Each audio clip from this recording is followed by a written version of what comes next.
Hello, welcome back. I'm Statman David. Today we're going to be taking a look at how Alex Telles will fit into Solskjaer's Manchester United. Taking a look at starting 11, formations and tactics. This video is brought to you by OneFootball. If you want to check out their banging rebranded app, then there'll be a link in the description below. Go give it a download to support the channel. But anyway, let's get this party started.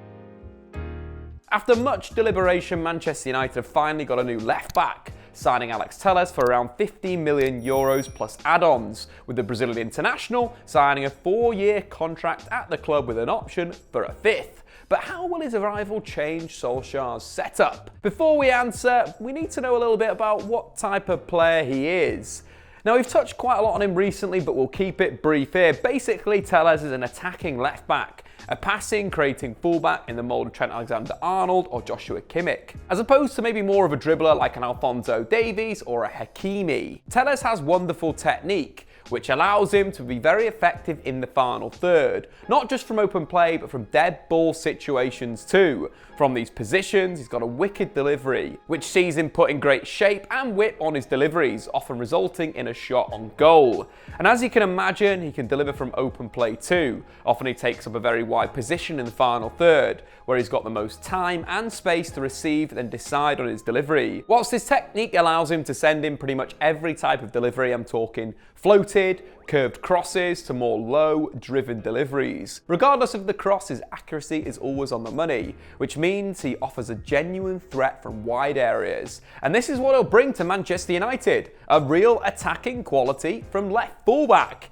In fact, Telles registered more league assists last season than Luke Shaw and Brandon Williams have managed combined in their entire United careers. But before we move on, we've got to talk about the OneFootball app, the place to keep up to date with everything that's going on in the world of football. The OneFootball app is a one-stop shop for all things football, from news articles, transfer rumours to video feeds and goal notifications. And it's where we get all of our stats from, especially the number of assists Alex Telles is going to get in the Premier League. What do you reckon, guys? Get in the comments below. I'm going to go with 12. If you want to check out the app, of course, and help support the channel, there'll be a link in the description below, so make sure you go and do that. Anyway, back to Telles. During Solskjaer's time as Manchester United manager, he's used a variety of systems and tactics, but one constant has always remained: attacking down the flanks, using the fullbacks to create overloads or simply holding the width. And the arrival of Alex Telles will allow Solskjaer to improve upon this philosophy. As we mentioned, the Brazilian loves to hold the width on his side, which allows the left winger, usually an inside forward in Marcus Rashford, the freedom to move centrally. This will also allow Rashford to pick up that role versus maybe that inverted winger role that he's taken up since Mason Greenwood has entered the first team. This actually will allow United to play a striker and 2 inside forwards, mirroring the best teams in Europe. Before his injury in January, Rashford was an inside forward, with Dan James holding the width on the right. And he was absolutely flying, scoring 0.7 goals per 90. However, since the injury and the emergence of Mason Greenwood on the right-hand side, Rashford has pushed quite wide to accommodate the youngster, and his goal return has halved, with him scoring 0.35 goals per 90. But with Telles holding the width on the left, Rashford should be free to return to that inside forward role that saw him thrive. This link-up will cause one of 2 situations. Either the opposition fullback will mark Telles, creating space for Rashford to operate in, or alternatively, the fullback will go narrow with Rashford, creating massive space for Telles to receive and identify the delivery to send the ball into the forwards. The only way to counter this is for the opposition to bring in a defender from elsewhere. If it's the right winger that drops back, it will reduce the opposition's counter-attacking threat, whilst if it's a central or defensive midfielder dropping across, it will create space for Bruno Fernandes to operate in centrally. But it won't just be Telles' attacking positioning that will benefit United's forwards. Telles' wicked delivery from wide areas will seriously benefit the striker and the right winger in Anthony Martial and Mason Greenwood, or alternatively, Edison Cavani. Imagine that. Telles from the left, Cavani in the middle.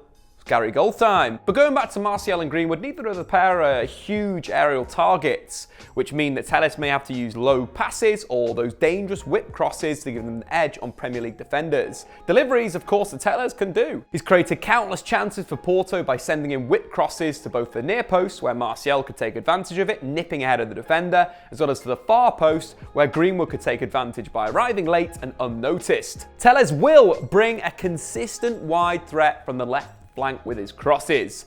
but he's also got a bit of finesse with his passes and through balls, looking for the underlapping runs of Rashford and Martial, something the pair have looked to utilise since the restart. But Telles isn't perfect, he's got defensive flaws in his game which he'll need to work on, but his attacking output far outweighs this defensive lapse in concentration. And if United are dealing with a tricky right winger, let's say Mohamed Salah, they could switch to a back three, Telles could play left wing back, and Luke Shaw potentially could come in that left centre back position. This not only would allow Telles the ability to get forward into more advanced players from this back three shape, but it would give him that defensive stability knowing that Luke Shaw was out in that position to shuttle out to the wing if needed. Another big part, of course, of Telles' play is his delivery from set pieces.